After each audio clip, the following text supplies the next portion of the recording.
following the occasion when Jesus fed 5,000 men, plus women and children, maybe 15,000 people in all, that's a conservative guess, we read in Matthew's Gospel these words, Matthew 14. Immediately, Jesus made the disciples get out into the boat and go ahead of him to the other side, while he dismissed the crowd. After he had dismissed them, he went up on a mountainside by himself to pray. Later that night, he was there alone, and the boat was already a considerable distance from the land, buffeted by the waves because the wind was against it. Shortly before dawn, Jesus went out to them, walking on the lake. When the disciples saw him walking on the lake, they were terrified. "It's a ghost," they said, and cried out in fear. But Jesus immediately said to them, "Take courage. It is I. Don't be afraid." "Lord, if it's you," Peter replied, "tell me to come to you on the water." "Come," he said.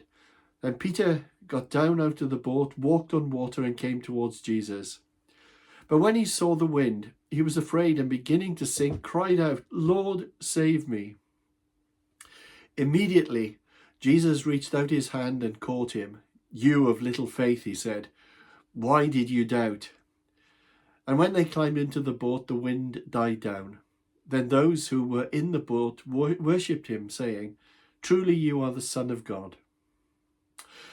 Well, this autumn series is entitled Grace and Glory, based very, very loosely on the book that Julie and I were asked to write some 5 years ago, which tells the story of Tamworth Elim Church in the last quarter of a century or so.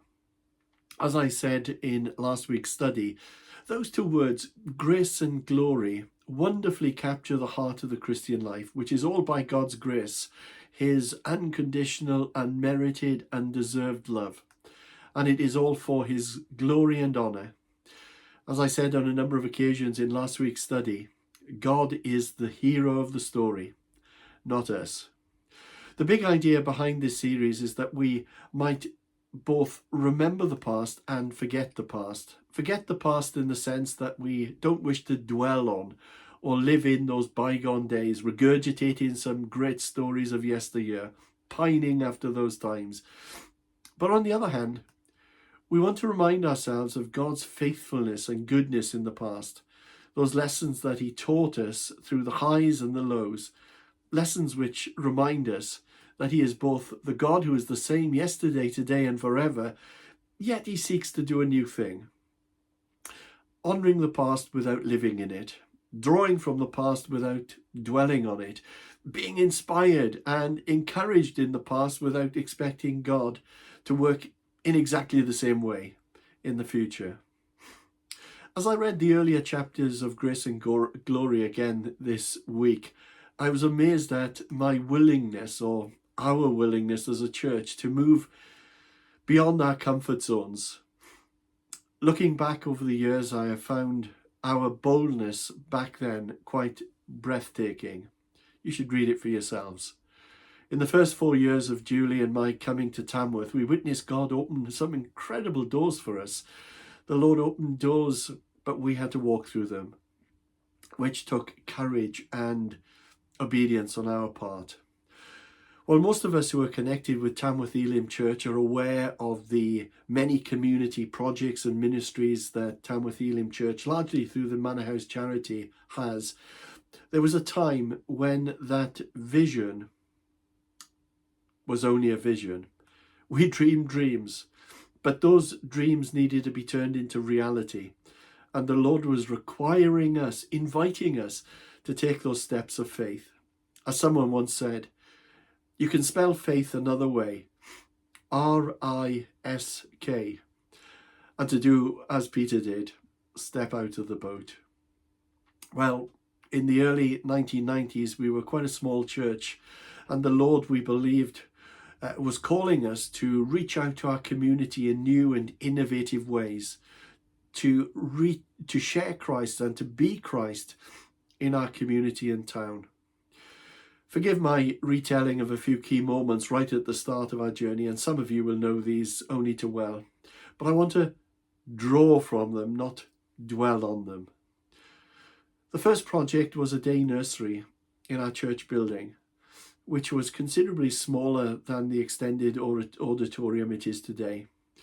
It was risky. We needed to borrow money from a bank, and we needed business plans and pay salaries and market our product and comply with the rules and regulations of being a professional day nursery governed by a statutory body. It was scary. We had no experience or expertise or qualifications. Yet we believed that the Lord was opening a door. But the big question was, were we going to walk through a door which appeared to be slightly ajar? There's a John Ortberg book with a fabulous title. If you want to walk on water, you've got to get out of the boat. How great is that title? Metaphorically speaking, we did want to experience the joy and the thrill of walking on water. And for that, we knew that we needed to get out of the boat, out of our comfort zones, and dare to trust the Lord in places and ways we had not previously experienced. But there was so much to learn and unlearn. We read in Matthew chapter 14, verse 22. Immediately, that is, immediately following the occasion when Jesus fed the 5,000 men on 2 fish and 5 loaves. Immediately, Jesus made the disciples get into the boat and go ahead of him to the other side while he dismissed the crowd. After he had dismissed them, he went up onto a mountainside by himself to pray. Later that night, he was there alone, and the boat was already a considerable distance from land, buffeted by the waves because the wind was against it. Notice there, the disciples entered the boat at Jesus' command, yet still encountered the storm. The lesson is obedience and choosing to live in the will of God is no guarantee that you'll be spared adversity. Do I hear an amen to that one? Probably not. The storms often come when we are doing exactly what Jesus told us to do, when we are obedient to his call. We're not spared hardship or difficulty just because we belong to Jesus. There are times when we suffer hardship because we are followers of Jesus.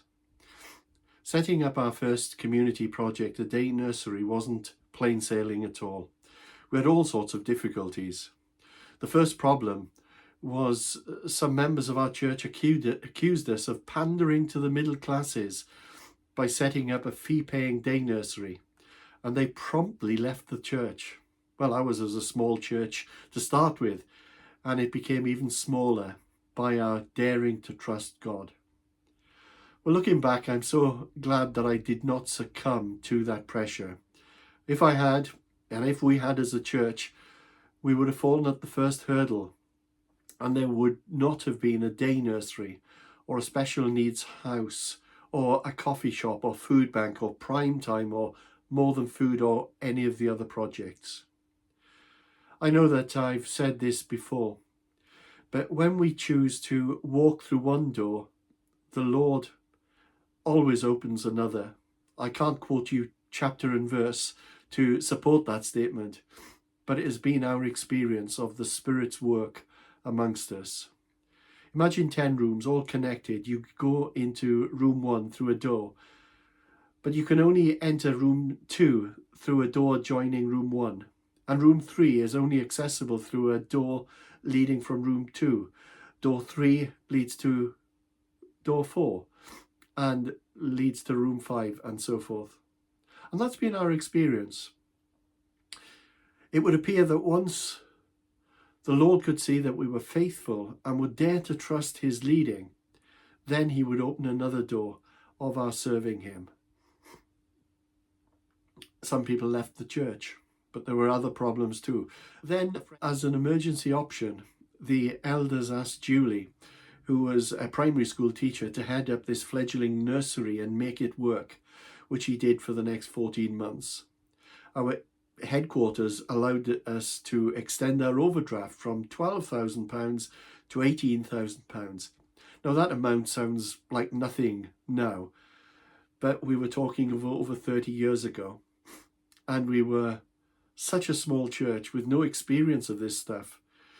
Each month from May 1994 through to December 1994, the overdraft crept up, reaching £17,994, just £6 short of our absolute limit of 18,000 at the end of the year.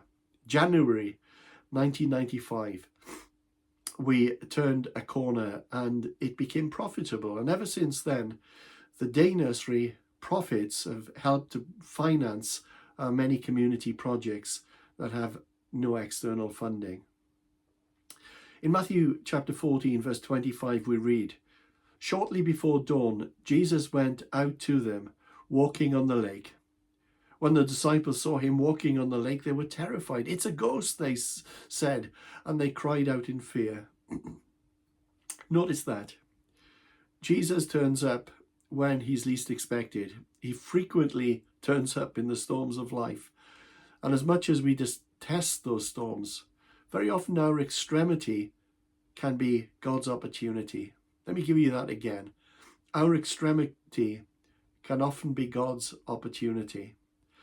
That's hard, isn't it? Instead of having a pity party, ask God to show you what he might be doing in your life through this present trial.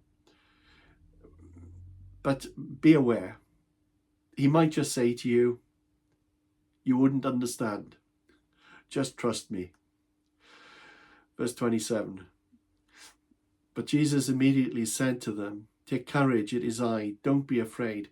'Lord, if it's you,' Peter replied, 'tell me to come to you on the water.' 'Come,' he said.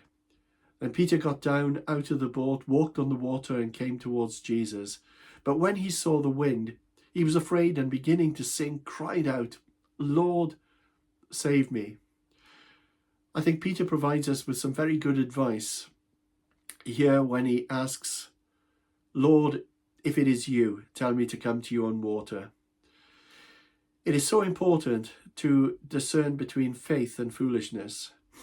Over the years, our leaders at Tamworth Elim Church have often tried to discern between good ideas and God ideas. All God ideas are good, obviously, but not all good ideas are from God. And Peter says, "Lord, if it is you, tell me to come to you." And the book Grace and Glory is full of such stories, far too many to mention in this talk this morning. Peter was spontaneous at best, reckless at worst. He had a bit of a reputation for being impulsive. Do you remember those occasions found in the Gospels, such as the time when Jesus was transfigured and Moses and Elijah, representing the law and the prophets, appeared to Peter? Typical Peter asked if he should build them some shelters.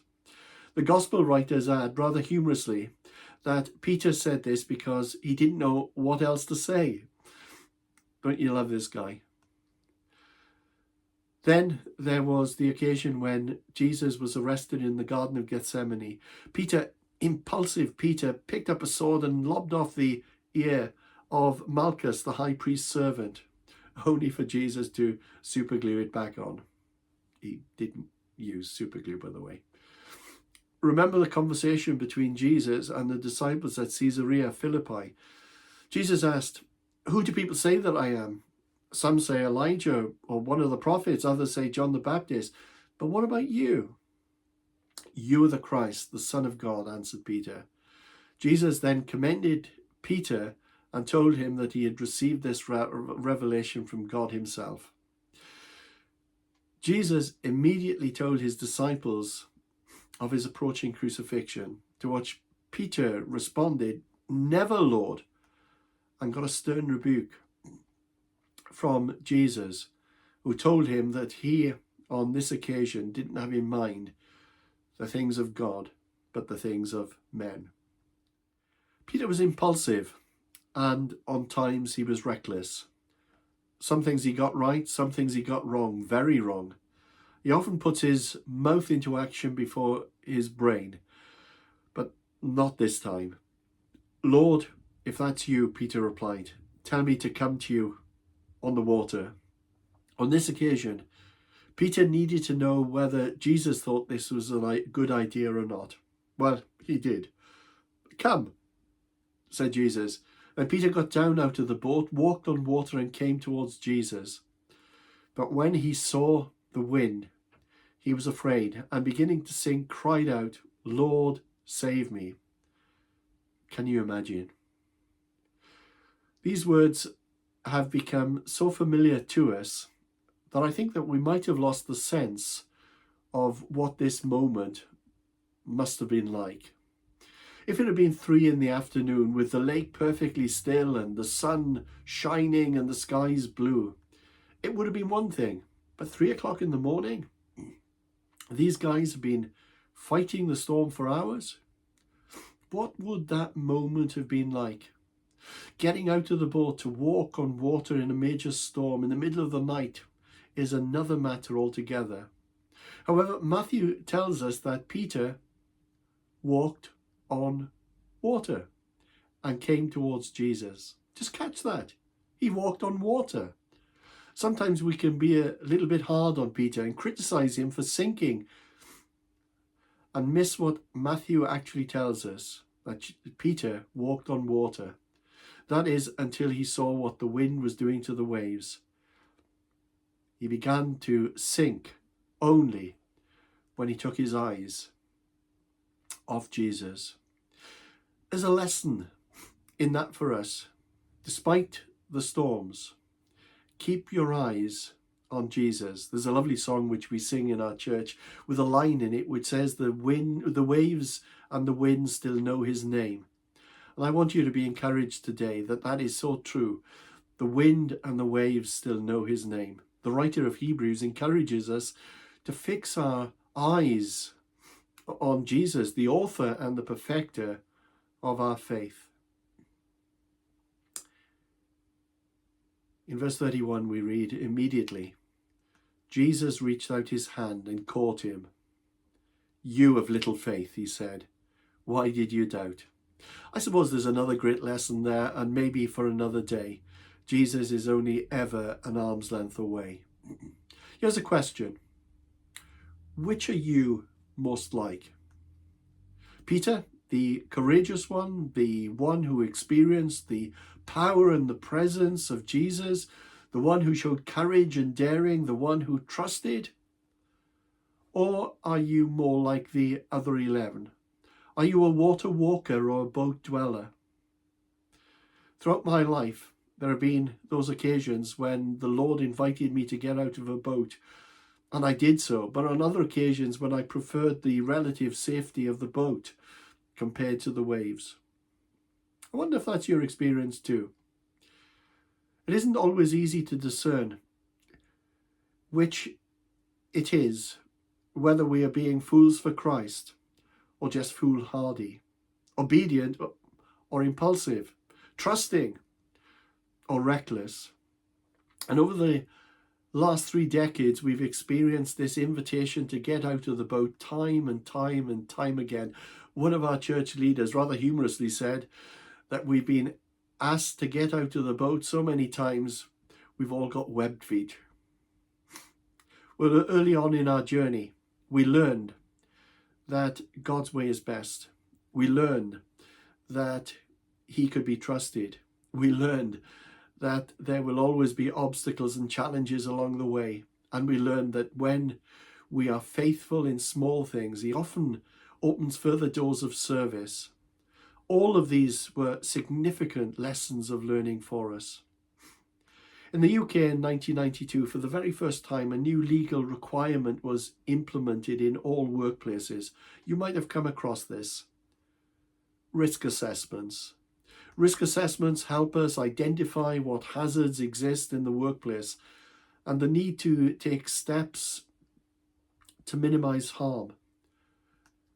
Most of it's common sense, but overall I think that it's actually a good thing. Well, I wonder what risk assessments would have looked like on the fishing boats in the time of Jesus. Don't walk on wet surfaces. Don't lean out of boat, especially in windy conditions. Under no circumstances are you to enter water after dark or without a life jacket. There is always a risk in getting out of the boat. But then again, when you think of it, there is a risk in staying in the boat too. Boat dwellers risk remaining unfulfilled on their spiritual journey. They risk not growing in their faith. They risk stagnating. They risk unrealized potential. They risk unfulfilled longings. They risk a life of mediocrity. I suppose the $1 million question is, did Peter fail? Well, in a way, yes, he did. Jesus said so. You of little faith, why did you doubt? His faith wasn't strong enough. His doubts were stronger. He saw the wind. He took his eyes off where his eyes should have been. He sank. He failed. But I think there were 11 bigger failures sitting in the boat. They failed quietly. Their failure went unnoticed, unobserved, uncriticized. Only Peter knew the shame of public failure. But then again, only Peter knew the glory of walking on water. Only Peter knew what it was like to attempt to do what was humanly impossible. Only Peter dared to trust Jesus. Only Peter knew the feelings of euphoria of God's empowering presence. The worst failure is not to sink in the waves. The worst failure is to never get out of the boat. Peter's willingness to risk failure, I believe, also helped him grow as a disciple of Jesus. What is your boat today? Maybe for some of you, your boat might be that decision to follow Jesus. Jesus invites you to come to him, but you have become quite comfortable in being around Christian people, attending Christian churches maybe, enjoying services, but I've so far resisted taking that step of faith in Jesus personally. Then there are those who, because of their own insecurities and feelings of vulnerability, never offer themselves to serve the purposes of God through one of the church's ministries. Well, my advice to you is start somewhere. Find a ministry opportunity where you can serve. Speak to various ministry leaders, children, youth, elderly, one of our community-based projects. And that is what I did as a young Christian. And very quickly I realized that my ministry wasn't with children. You'll soon discover what you enjoy and what you are most fulfilled at doing. Can I suggest to you that you dare get out of that boat?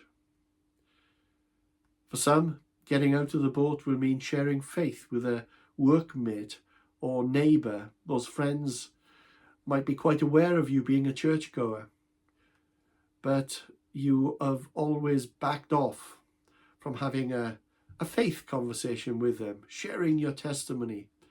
Maybe a first simple step would be getting out of the boat would be to invite that person to an ex-Alpha course or invite that person to a Christmas service. For some people, the challenge of getting out of the boat is to offer forgiveness to that person who has done you harm. You know that it is the right thing to do, but many find it hard to get out of that boat named unforgiveness. Yet this can be a significant spiritual breakthrough. I'm sure there are many other ways too in which we can be challenged to get out of the boat. There are those who have a particular sensitivity to the Holy Spirit, but have allowed that gift to fade away rather than boldly share what God has placed on your heart to a church congregation. After all, the apparent safety of being a boat dweller can be the easy way. In the Gospel of Mark, we're given a detail that is not included in Matthew's telling of the story. Mark tells us that Jesus, walking on water, that he was about to pass them by. Mark chapter 6, verse 48. He was about to pass them by. I find that a bit of a strange comment, really. I'm not really sure why Mark includes it in his gospel. Maybe he's telling us that there are those occasions when Jesus is near, when his presence is tangible, yet we can miss him because at heart we are boat dwellers, not water walkers. So, if you want to walk on water, you know what to do. God bless you. Have a great week.